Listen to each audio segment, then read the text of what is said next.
Hello बच्चों, आप लोगों को मेरा चैनल में स्वागत है।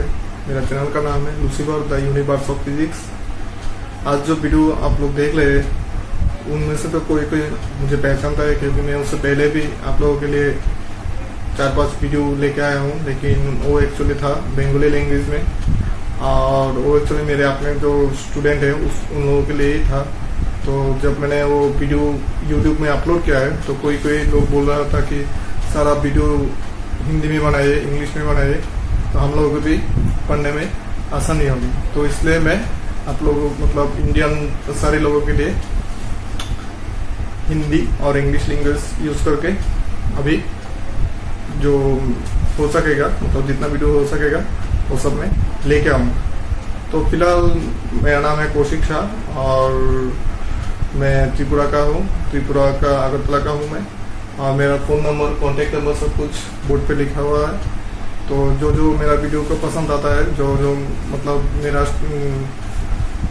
स्टडी मटेरियल से खुश होता है, वो उनको लगता है कि ये सब तो अच्छा समझाता है, वो लोग प्लीज़ मेरे वीडियो को लाइक, शेयर और कमेंट कर देना। और जो न्यू व्यूअर्स है उन लोगों को मैं स्पेशली रिक्वेस्ट करता हूँ, तुम लोग प्लीज़ सब्सक्राइब कर लो और जो बेल आइकन है वो दबा दो। तो आज शुरू करने से पहले आप लोग तो फिलहाल अभी तो क्लास 10 का एग्ज़ाम देके 11 का सोच रहे होंगे कि 11 कैसा होगा, 11 टफ होगा या इजी होगा।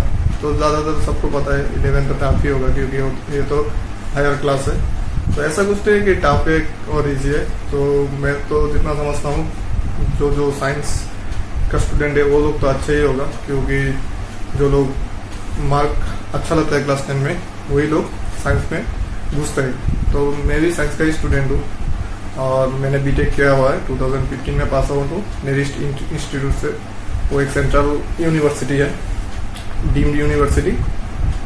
तो ऐसा कुछ नहीं है कि साइंस मतलब टफ ही है और बहुत कठिन भी है, ऐसा कुछ नहीं है। मतलब इजी है, लेकिन इजी तब लगेगा जब आप लोगों का बेसिक्स जो है वो अच्छा हो।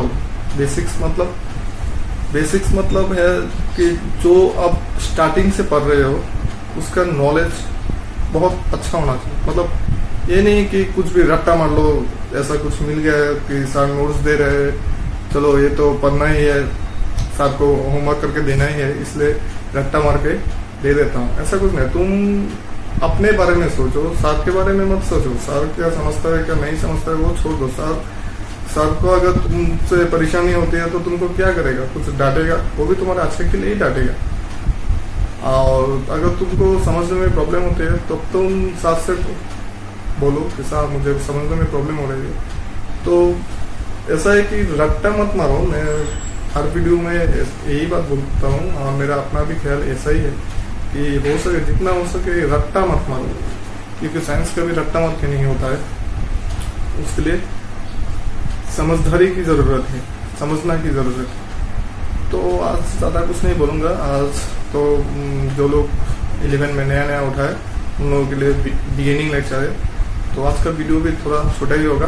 तो फिलहाल मैं आप लोगों को फिजिक्स क्या है, फिजिक्स का मतलब क्या है, फिजिक्स में क्या क्या है, आप लोगों को कैसे मतलब पढ़ना है, वो फिलहाल मैं आप लोगों को समझा देता हूँ। फिजिक्स का जो है, फिजिक्स मतलब जो आप आंखों से देखते हो उसमें ही फिजिक्स है। चाहे आप कुछ भी ले लो, जैसे कि पेन में फिजिक्स है, फैन में फिजिक्स है, आप चल रहे हो उसमें भी फिजिक्स है। क्योंकि क्लास 9-10 में तो आप लोगों ने पढ़े होगा फ्रिक्शन का जो चैप्टर है फ्रिक्शन का, उसमें अगर फ्रिक्शन नहीं होगा तो आप लोग चल भी नहीं पाओगे। तब जहाँ भी देखोगे फिजिक्स वहाँ पर होगा ही होगा। तो क्लास 9 और 10 में जिन लोगों का बेसिक्स अच्छा है, मतलब जिन लोगों को फिजिक्स के बारे में, फिजिक्स से इंटरेस्ट है, वो लोग को इजी लगेगा फिजिक्स। और एक बात, जब इंटरेस्ट की बात आ ही चुका है तो मैं एक चीज़ बोलना चाहूँगा आप लोगों को। इंटरेस्ट एक ऐसी चीज़ है जो आपके कंट्रोल में है। अगर मेरा बात पर भरोसा नहीं होता है तो मैं आज बोल रहा हूँ, जो मैं बोल रहा हूँ वो करके देखिए। आप लोगों को जो सब्जेक्ट में इंटरेस्ट नहीं आता है, समझ लो मुझे इंग्लिश में इंटरेस्ट नहीं है, अगर लो मैथ्स में इंटरेस्ट नहीं है, आप लोग ज़्यादा दिन नहीं, सिर्फ 10 डेज सिर्फ मैथ को लेके ही बैठे रहो मतलब हाँ मैथ्स में तो इंटरेस्ट नहीं है लेकिन बैठे रहो मैथ लेके, जो कुछ भी मतलब इजी वाला मैथ करो, फिर धीरे धीरे जो एग्जाम्पल दिया हुआ है वो वाला देखो, साथ से जाके मैथ के बारे में बोलो, फ्रेंड्स में मैथ के बारे में बोलो, इंटरनेट में मैथ्स के लेक्चर देखो। वो देखना अपने आप 10 डेज के बाद आपका जो इंटरेस्ट है वो जहाँ पर था उससे कन्वर्ट होके मैथ्स पे आ जाएगा, क्योंकि आप मैथ्स में अभी टाइम दे रहे हो। और जो सब्जेक्ट में इंटरेस्ट नहीं है आपका वो आप लोग देख लेना कि उस सब्जेक्ट को आप टाइम कम दे रहे हो। तो फिजिक्स का जो फिजिक्स मेरा भी मतलब वो इतना इंटरेस्ट वाला सब्जेक्ट नहीं था। जब मैं क्लास 12 में था तब मेरा जो बोर्ड का मार्क था उसमें सबसे ज़्यादा मार्क आया था मेरा केमिस्ट्री में। तो केमिस्ट्री मेरा फेवरेट सब्जेक्ट था, लेकिन फिलहाल मैं फिजिक्स क्यों ली, क्योंकि मैं जब बीटेक करने के लिए गया था तो वहाँ पर क्या हुआ, मैं देख रहा था कि अरे मेरा जो लेवल का जो स्टूडेंट है वो लोग बहुत आगे निकल जाते हैं, मैं पीछे का पीछे बैठा हुआ था। और इन लोग भी तो मेरा जैसे ही ब्रेन लेके आया है, तो मेरा फिलहाल मैंने सोचा था मैं तो अपना बोर्ड का अच्छा लेवल का ही हूँ, फिर इसलिए तो मतलब गवर्नमेंट कॉलेज में चांस मिला था। लेकिन वो लोग भी सेम ही है, तो वो लोग को इतना जल्दी कैसे समझ में आ जाता है, मुझे इतना कम समझ में आता है। तो मैंने फिलहाल रियलाइज किया कि मेरा बेसिक्स में ही गलती है, क्योंकि उन लोगों का बेसिक जो है वो बिल्कुल क्लियर था। एक एग्जांपल पकड़ लो, अगर तुम लोगों को सम मतलब ऐड करना अच्छी तरह से नहीं आते तो तुम लोग क्या करेगा, जब मैं तुमको बोलूंगा कि मल्टीप्लाई करो 3 into 3 9, ये तो सबको पता है।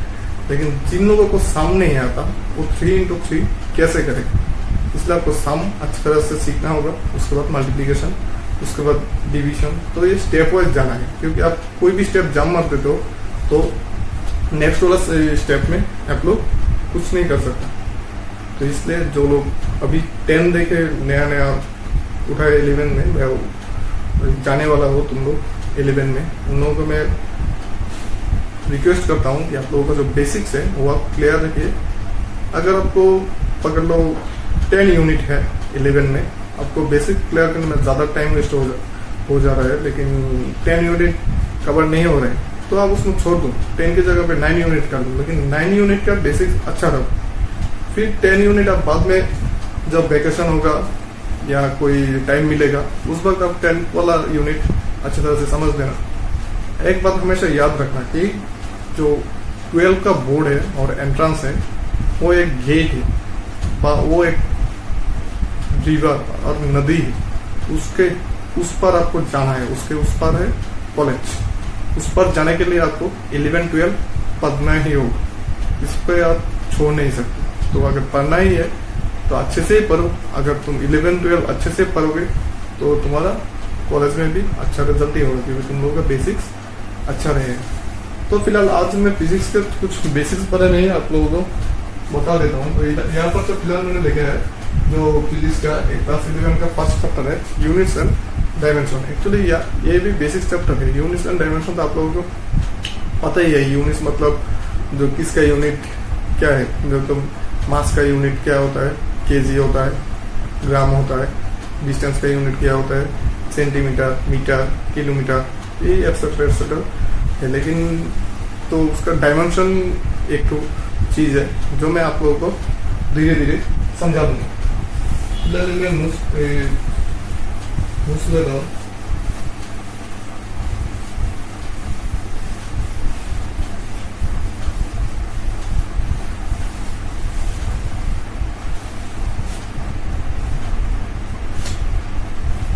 पहले जो मैं बोलूंगा वो है यूनिट और and physical quantity.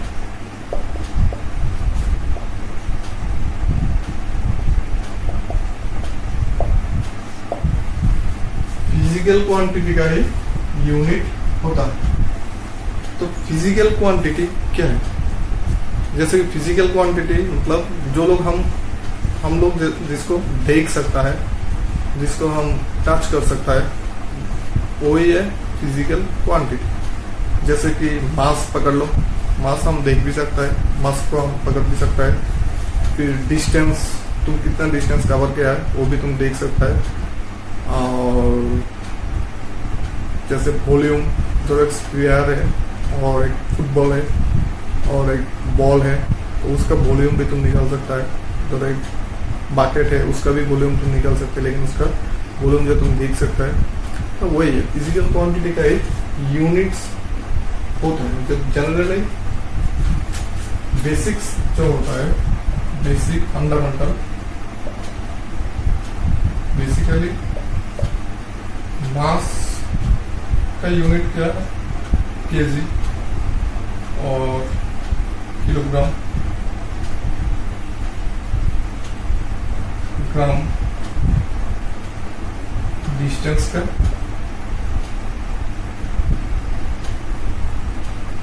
Metre,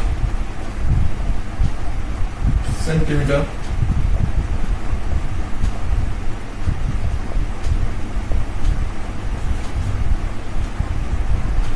time का सेकेंड, आवर, मिनट, ये बेसिकली दो पार्ट होता है। मास, मास का डायमेंशन क्या है, मतलब मास हम किस चीज से डिनोट करता है, वो है एम। एम माने मास। डायमेंशन को हमेशा हम हाफ ब्रैकेट में ही लिखते हैं। और डिस्टेंस मतलब, डिस्टेंस का और एक बोल सकते हैं तुम लोग लेंथ। इसका डायमेंशन क्या हो गया, एल। टाइम का तो एक ही डायमेंशन होगा, टी। तो डायमेंशन मतलब क्या है, जो हम लोग जो बड़ा बड़ा वर्ड है, जैसे कि तुम्हारा पकड़ लो मास, ये तो हमेशा मास लिखना तो मतलब कठिनाई आएगी तुम लोगों को। तो इसके वजह से हम लोग डायमेंशन, या फिर तुम अगर कैलकुलेट कर सकता है तो कोई भी कैलकुलेशन में मास बार बार लिखना तो मतलब थोड़ा बोरिंग और ऑड फील होगा। तो इसलिए हम एम डायमेंशन की डायमेंशन एम, और टाइम की जगह पे डायमेंशन टी, और लेंथ की जगह पे या फिर डिस्टेंस की जगह पे हम लोग एल लिख सकते हैं। तो इन लोगों का तो यूनिट में बोल दिया, मास का यूनिट होता है किलोग्राम, ग्राम। जैसे कि वॉल्यूम का क्या होगा, वॉल्यूम का आ जाएगा तुम्हारा सेमी, क्यूब और क्यूबिक सेंटीमीटर और मीटर क्यूब, ये क्या हो जाएगा, क्यूबिक मीटर। और तुम्हारा और भी बहुत कुछ है, लेकिन वो सब तो तुम लोग मतलब अभी नहीं समझेगा। तो वो सब के लिए तुमको 11 और 12 का जो पार्ट है वो फुल कंप्लीट करना पड़ेगा। जैसे कि है विस्कोसिटी, प्रेशर, पॉइसन्स रेशियो, फोर्स वगैरह वगैरह। फिलहाल मैं फोर्स का जो है तो मैं बोल देता हूँ। फोर्स का जो यूनिट तुम लोगों को तो आता ही है, फोर्स का जो यूनिट है वो है एन, मतलब न्यूटन। और प्रेशर का जो है बार, प्रेशर का यूनिट में है बार। अच्छा, तो फिलहाल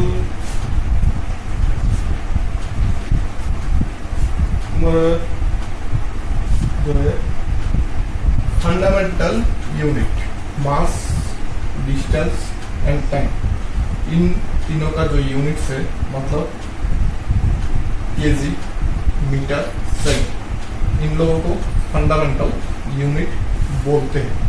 और यूनिट एक्सप्रेस करने का भी कुछ सिस्टम या प्रोसेस होता है। तो हम लोग यूनिट जनरली 3 सिस्टम में यूज करते हैं,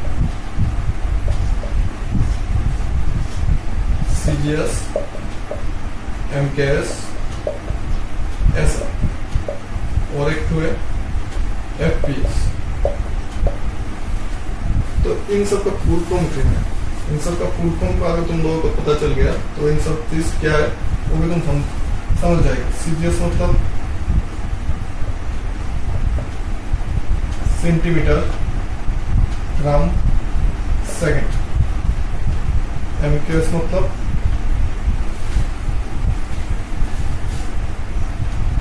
SI and FPS. FPS foot, pound and S for second. ऐसा जो है ये इंटरनेशनल सिस्टम और सिस्टम ऑफ इंटरनेशनल, ये भी तुम्हारा S माने तो सेकेंड,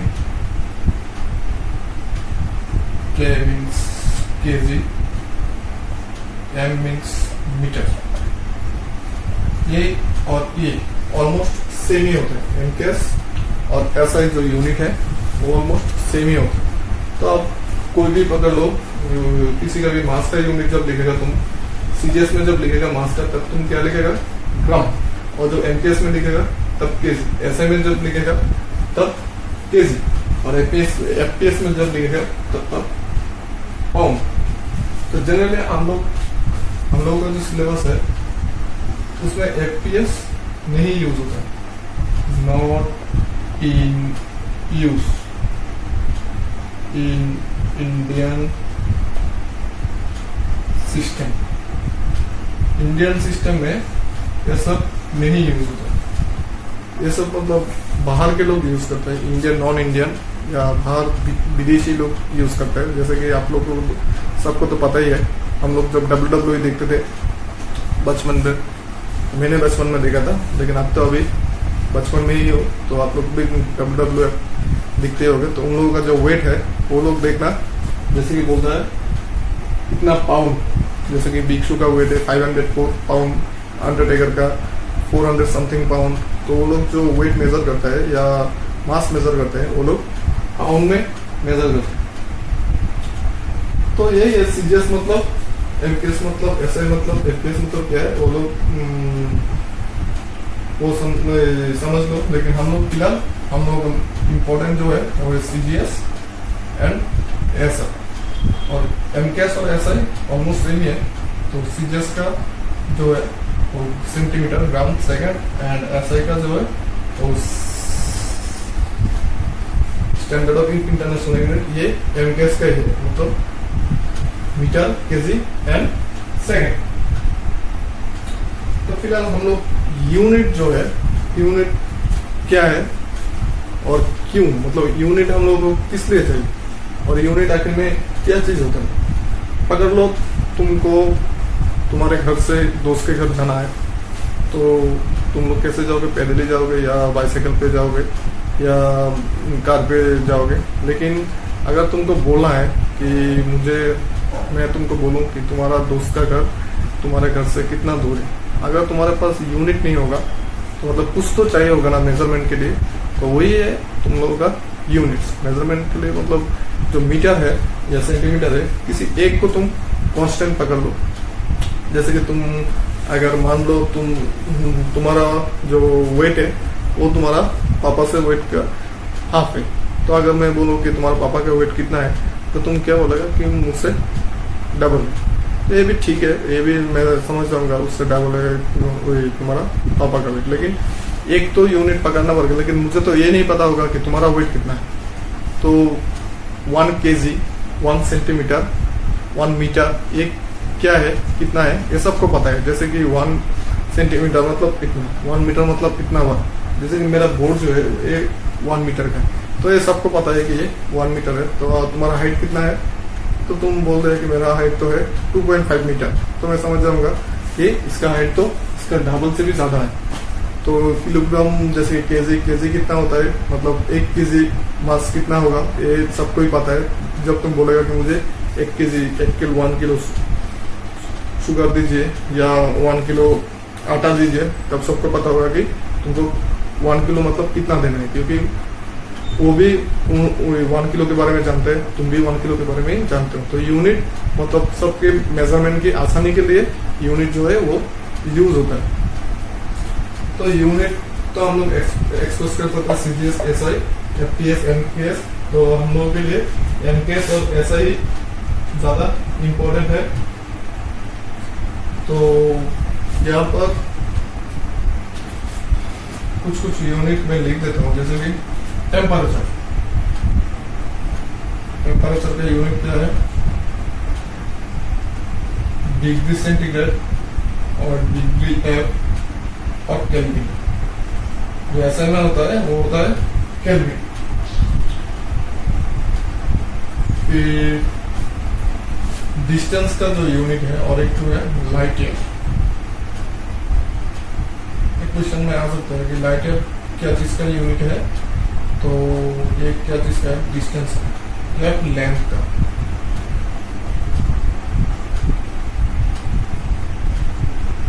लेंथ और डिस्टेंस का एक बड़ा यूनिट, मतलब अगर तुमको बहुत दूर का कुछ मेजर करना है तो तुम क्या यूज करेगा? Light year. तो दूर का कुछ तो हम लोग किलोमीटर में भी यूज कर सकते हैं, लेकिन एक्चुअली वो उससे भी ज्यादा दूर। जैसे कि तुम आज पकड़ लो, मेरा जो वीडियो तुम लोग देख रहे हो वो मेरा घर से पकड़ लो 700 किलोमीटर, 800 किलोमीटर, 2000 किलोमीटर दूर है, बस इतना ही। या फिर पकड़ लो 6000 किलोमीटर दूर है, उससे ज्यादा तो नहीं होगा। लेकिन अगर तुमको मेजरमेंट करना है दूर का कोई स्टार, दूर का कोई प्लैनेट, तो तुम लोग क्या करेगा? किलोमीटर से तो मेजर नहीं कर पाएगा, क्योंकि बहुत बड़ा तुम्हारा टाइम आ जाएगा। तो आप लोग क्या करता है, बहुत दूर का जब हम लोग मेजर करता है तब हम लोग लाइट ईयर यूज करते हैं कि उस स्टार का डिस्टेंस अर्थ से 1 लाइट ईयर या 10 लाइट ईयर या 5 लाइट ईयर डिस्टेंस। तो लाइट ईयर जो डिस्टेंस है वो क्या है? हम लोगों को सबको पता है जो लाइट का स्पीड होता है वो कितना होता है? 3 × 10⁸ मीटर पर सेकेंड और 3 × 10⁻10 सेमी पर सेकेंड। ये होता है लाइट का स्पीड। स्पीड मीटर पर सेकेंड, इसका मतलब क्या है? एक 1 सेकेंड में लाइट जो है वो 3 × 10⁸ मीटर डिस्टेंस कवर करता है। अगर तो 1 लाइट ईयर, यहाँ पर मैं 1 लिख देता हूँ, 1 लाइट ईयर, इसका मतलब क्या होता है? ये तो 1 सेकेंड में इतना डिस्टेंस कवर करता है। तो 1 लाइट ईयर मतलब जो लाइट है वो एक साल में, 1 ईयर में जितना दूर जाएगा वही होता है 1 लाइट ईयर। तो ये समझ लो, ये डिस्टेंस का है बड़ा सा यूनिट। फिर तो यही है। फिर हम लोग मास का और यूनिट भी बोल सकते हैं, जैसे कि क्विंटल, टन, ऐसा भी होता है। ये मतलब पूरा बेसिक है, धीरे धीरे समझ लो। फिलहाल आज तो आप इतना ही समझ लो। फिर मैं डायमेंशन में घुसता हूँ।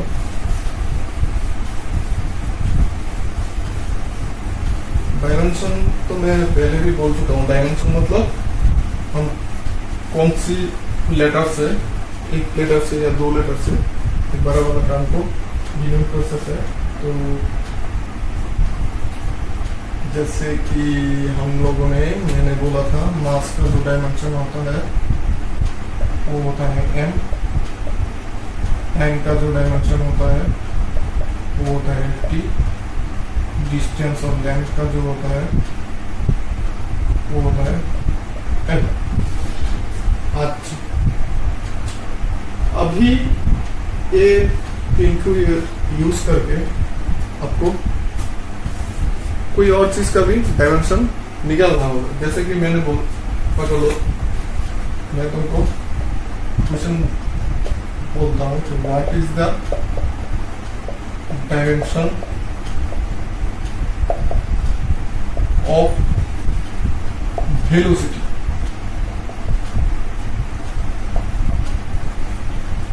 तो वेलोसिटी का डायमेंशनल फॉर्मूला क्या है? तो हम सबको पता है वेलोसिटी मतलब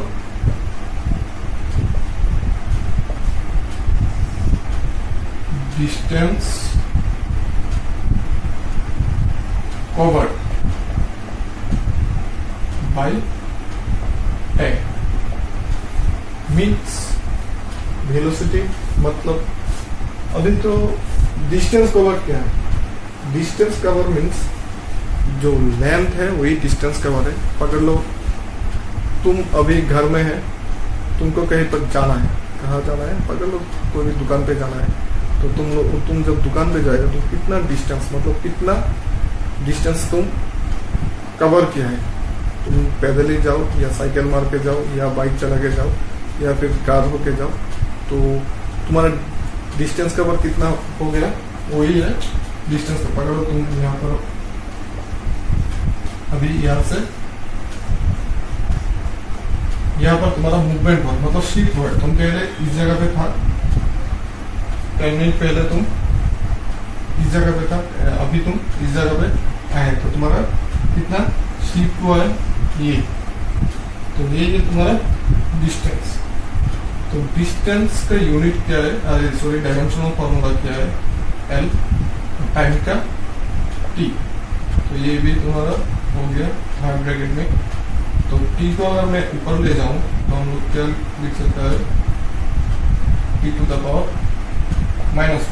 अगर मैं ये दोनों को एक साथ कर दूं M T to the power -1, तो वेलोसिटी का क्या हो गया? डायमेंशन वेलोसिटी का हो गया तुम्हारा L T to the power -1। समझ में आई बात? चलो ठीक है, आगे समझ में। अभी वेलोसिटी तो हो गया। अभी पकड़ लो, मैंने बोला कि what is the dimension of acceleration.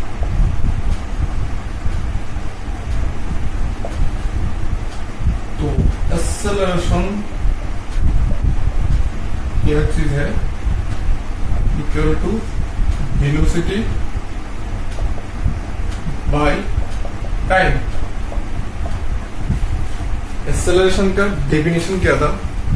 अगर तुम अभी गाड़ी चला रहा है या साइकिल चल रहा है, तो तुम्हारा जो अभी का स्पीड है पकड़ लो 30 किलोमीटर पर आवर या 10 किलोमीटर पर आवर अभी का स्पीड। तो 10 मिनट बाद तुम्हारा स्पीड हो गया 20 किलोमीटर पर आवर। तो तुम्हारा जो स्पीड है वो इंक्रीज हुआ है। कितना इंक्रीज हुआ है? 10 to 20 या 30।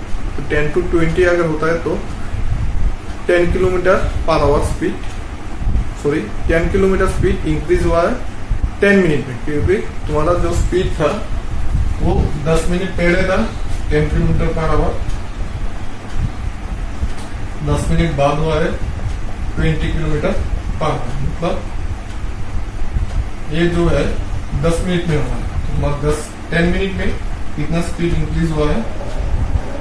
10 किलोमीटर पर आवर। तो अगर हम लोग मतलब ये तो 10 मिनट में हुआ, तुम जब 1 मिनट में इसको कन्वर्ट कर लोगे या फिर 1 आवर में इसको कन्वर्ट कर लोगे, तो वही हो जाएगा तुम्हारा एक्सेलरेशन। मतलब पर यूनिट टाइम पे तुम्हारा जो वेलोसिटी है वो कितना इंक्रीज होता है, उसी को बोलते हैं एक्सेलरेशन। क्या बोला हूं? पर यूनिट टाइम में, मतलब टाइम जब एक हो जाएगा तब वेलोसिटी तुम्हारा कितना इंक्रीज होता है, उसी को बोलते हैं एक्सेलरेशन। तो फिलहाल वेलोसिटी का फॉर्मूला यहाँ पर डाल दो, L T to the power -1, and time का फॉर्मूला भी डाल दो टी। तो एक्सेलरेशन का क्या हो गया? L T to the power -2। समझ में आई बात? हाँ सर, समझ में तो आ गई। चलो ठीक है। अगर कुछ ज्यादा ही टफ करके समझा रहा हूं तो कमेंट बॉक्स में जरूर बता देना। तो अभी जो है अभी बोलता हूँ what is the dimensional formula of force. Force का डायमेंशनल फॉर्मूला क्या होगा? तो ये तो सबको ही पता होगा, from Newton's second law of motion. Newton का जो सेकेंड वाला लॉ है उसपे से क्या काम होगा? F equal to m। ये तो सबको ही पता है। तो F का डायमेंशन इससे आ जाएगा। तो डायमेंशन क्या होगा? मास का डायमेंशन तो है m, और a का क्या चीज है? L e to the power -2। तो F का डायमेंशन फॉर्मूला क्या हो जाएगा? m L e to the power -2। एकदम इजी है, पूरा न्यूमेरिकल बेस्ड है, मतलब कैलकुलेशन बेस्ड है। आप कैलकुलेशन करते ही जाओ, ये आते ही जाएंगे। तो इसके लिए आपको जानना होगा कि F का मतलब क्या है। तो वहां पर भी आपको बेसिक्स ही आ जाएगा। अगर आपको बेसिक्स में 0 होगा तो आपको F का मतलब भी पता नहीं होगा कि F इक्वल टू m है। तो अगर F इक्वल टू m है इतना पता है आपको, लेकिन n क्या चीज है, a क्या चीज है वो पता नहीं, तो फिर इसका डायमेंशन भी नहीं आएगा। तो इसके लिए आपको बेसिक्स याद रखना बहुत जरूरी है। तो फिलहाल मैं इसको भी साफ कर देता हूँ। अभी और एक डायमेंशनल फॉर्मूला बता देता हूँ। What is the dimensional formula of pressure. Pressure का क्या चीज है? तो प्रेशर क्या था?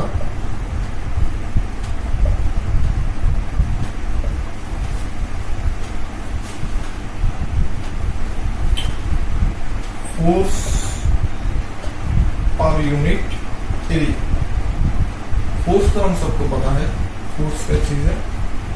तो प्रेशर मतलब पकड़ लो, ये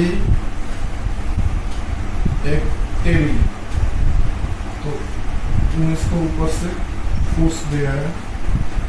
इसका जो एरिया है, मतलब प्रेशर मतलब पकड़ लो, ये मेरा हाथ जो है इस पे मैं प्रेस कर रहा हूँ, तो यही क्या हो गया? प्रेशर। भाई इसको तुम फोर्स भी बोल सकते हैं।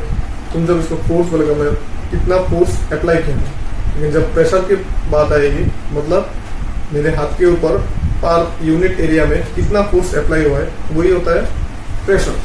जैसे कि मैं इस टेबल को पर इस बोर्ड को ढका दे रहा हूँ, तो मैंने फोर्स अप्लाई किया हुआ है, लेकिन इसका जो एरिया है, इसका इस एरिया में कितना फोर्स मैंने अप्लाई किया है, अगर मैं उस एरिया से अपने टोटल फोर्स को डिवाइड कर दूंगा तो मैं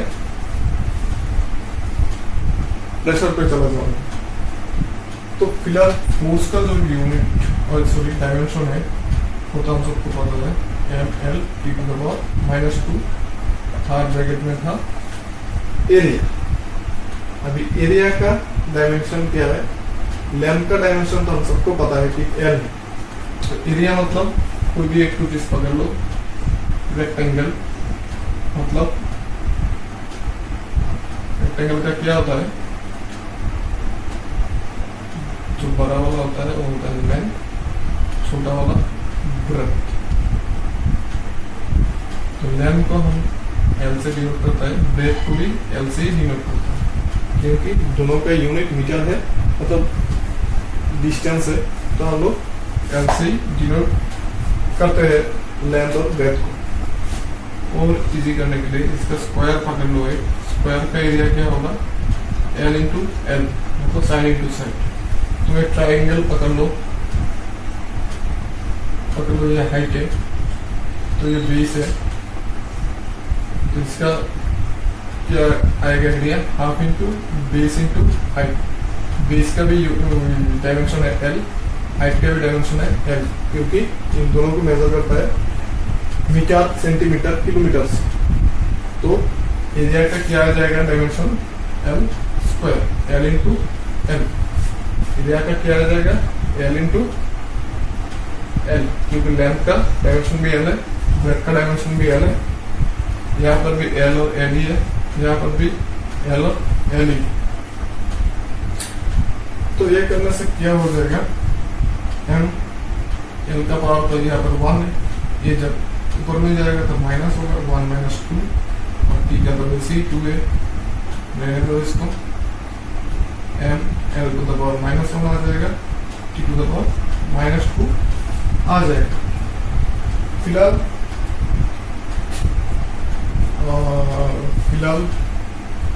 ये सब नोट कर लीजिए, मैं साफ कर देता हूँ, आप लोग पॉज करके नोट कर लीजिए।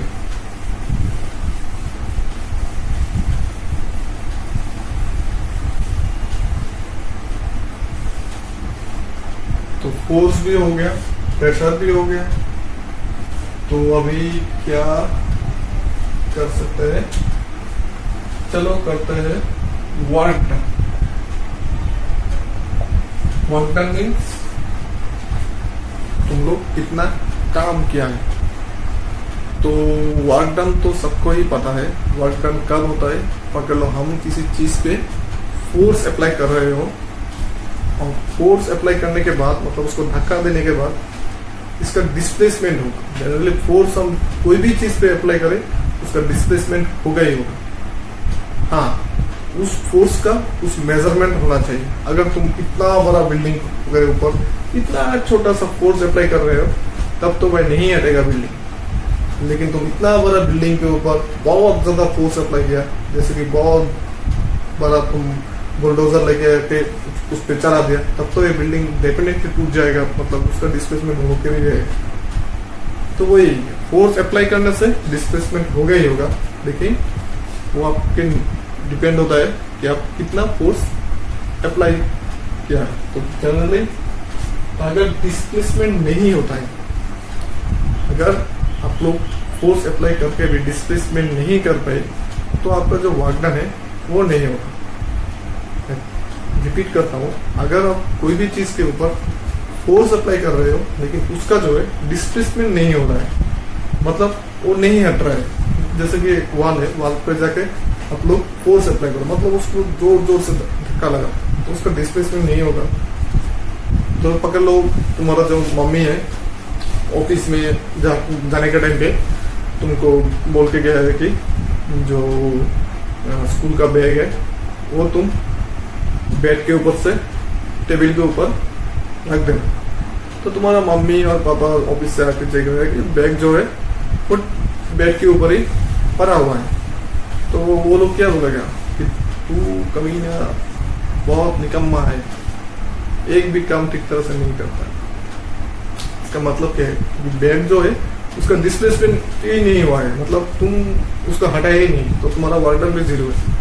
अगर तुम अभी मतलब वो लोग जाने से पहले तुम बैग को टेबल पे रखा था, फिलहाल कोई काम के लिए तुम फिर से बेड के ऊपर आके रख दिया वो बैग को, तो भी तुम्हारा वर्क डन 0 ही है। क्योंकि वो लोग जब आगे देखेगा, क्योंकि बेड तो जहाँ पर था वहां पर ही है, तो उन लोगों के लिए वर्क डन 0। समझ में आएगा, एकदम इजी।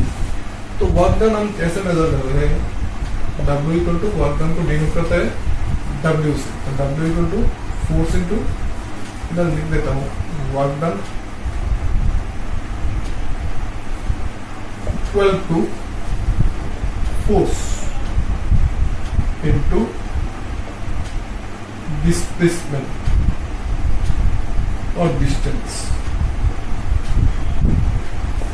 ठीक है, तो W equal to F into S। तो फोर्स का तो हम लोगों ने निकाल दिया था, M L T to the power -2, और डिस्टेंस का तो सबको पता है एल होता है। तो वर्क डन का क्या आ जाएगा, M L square T to the power -2। समझ में आएगा। वर्क डन का डायमेंशनल फॉर्मूला आ गया mL²T⁻⁻²।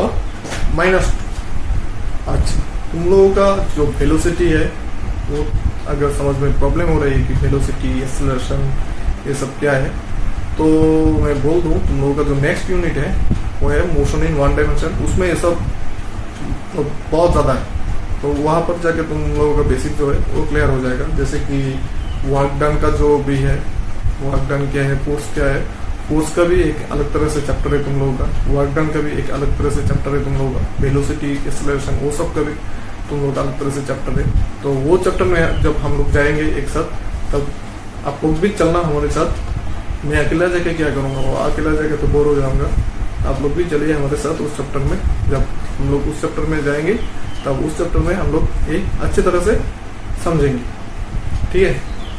फिलहाल अभी समझ लो कि what is work done, what is force, what is pressure, सब व्हाट इज करके करके चलते हैं। क्योंकि फिलहाल ये सब क्या है, इतना अगर तुम अभी समझ लेते हो इसमें तो कोई बुरी बात नहीं है। जब उस चैप्टर में जाएगा तो पहले से पता होगा, अरे फोर्स का मतलब तो सर ने बोला था या फिर दोस्त ने बोला था।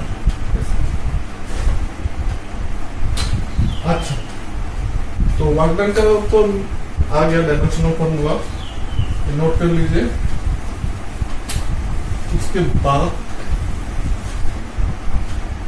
चलो आते हैं power.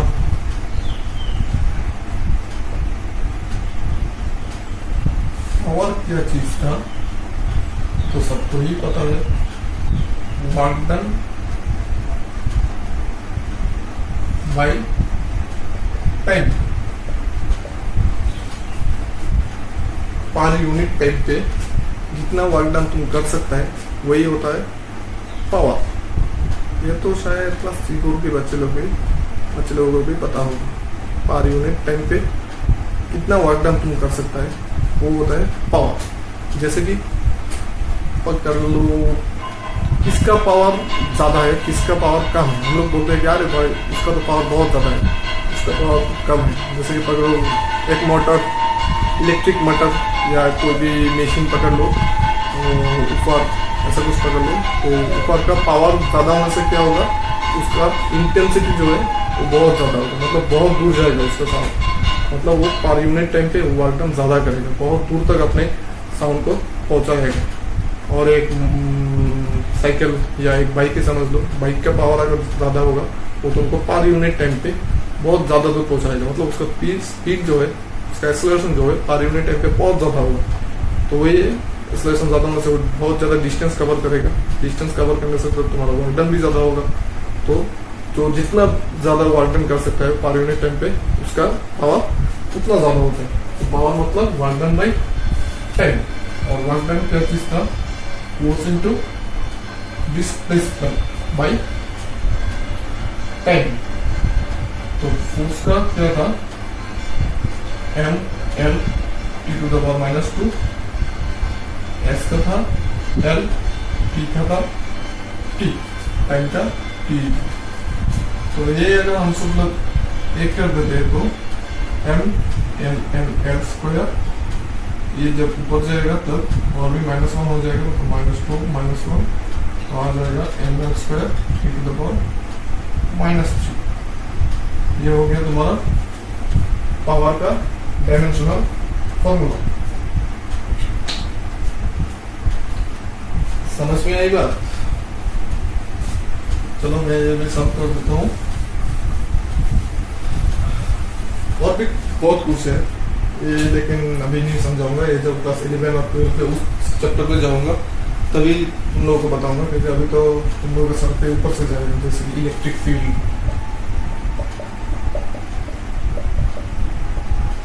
Magnetic field,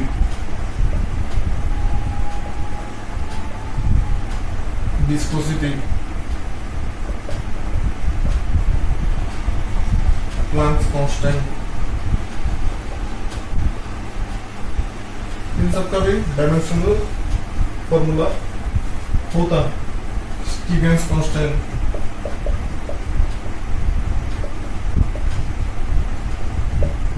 gravitational constant,